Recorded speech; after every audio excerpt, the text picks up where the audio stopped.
So what I'm gonna show you some areas that it's amazing on factory cars I've discovered they just glob seam seal and a lot of gaps and things. So I've got a bunch of work I'm gonna have to fill in these holes in here. These I'm gonna leave open, these drains.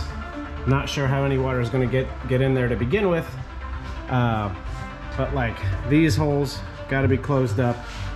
Close up that here, this gap, I hate that gap. I'm gonna leave that open so water can come through. This obviously, and I'm gonna make a cover to cover that up. I don't like having this lip out there, so I'm just gonna box it off. I'm gonna do that on the other side too when it's flipped. And now what I'm gonna do is remove the bump stop so that the Watts 4-link can go in. So to remove the bump stop bracket here, I've marked a couple things. Where the spot welds are that have to get drilled out, okay? Also, there are these 3 seam welds that they've added. I'm gonna use cutoff wheel. I've got a cutoff. I use this dowel to make a little pilot hole. I use a spot weld cutter. It's really sharp and it only will go through 1 layer of metal, and then also a punch here.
Well, that was pretty amazing. I didn't expect it to go that easy. As you can see, they did not weld this very well.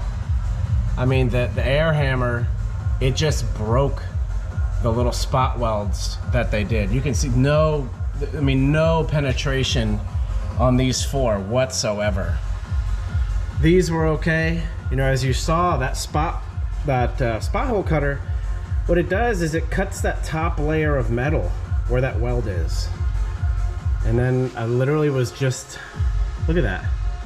I was able to just peel it off.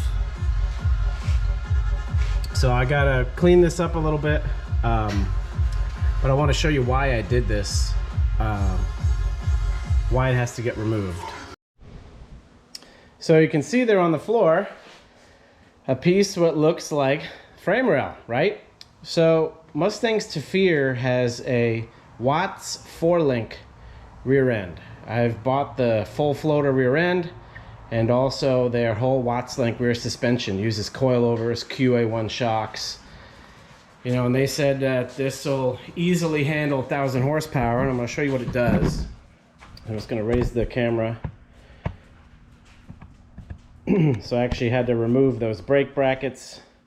But to show you, what this does is it slips right over, okay? Frame.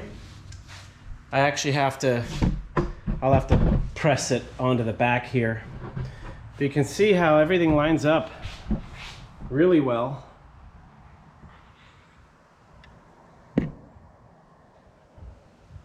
Holes line up with their long frame, okay? So what this gives me is a full frame car now. So really excited about that. You know, on the instructions it says, you know, it can be bolted together. I'm gonna weld the whole thing. But it's pretty cool to have a whole frame car. And this metal back here, you know, these frame rails, this metal's thin. I've seen lots of cars where they jack up on a lift or use a floor jack on the frame here, and it just bends it like nothing. So it's it makes me feel a lot better to have this thick. It looks like 3/16 steel. It's nice heavy duty metal. You know, it's just, I just plopped it on. You can see how nicely it fits. But I'll weld everything everywhere that I can. Well, first what I'm gonna do is I'm gonna bolt it all together, right? Not sure how I'm gonna get in there. Probably won't, because it doesn't look like there's a reason to. But you know, I'm gonna weld wherever I can. Obviously, a bunch of this is gonna go away with the mini tubs. So while that's off, maybe I'll be able to weld on the top here. I don't know how I'm gonna weld on the inside just yet, but still really, really cool to have a full frame car, you know, basically with a unibody welded to it. So the entire drivetrain is supported by the frame, not the unibody. So should be nice and strong. But yeah, let's keep going.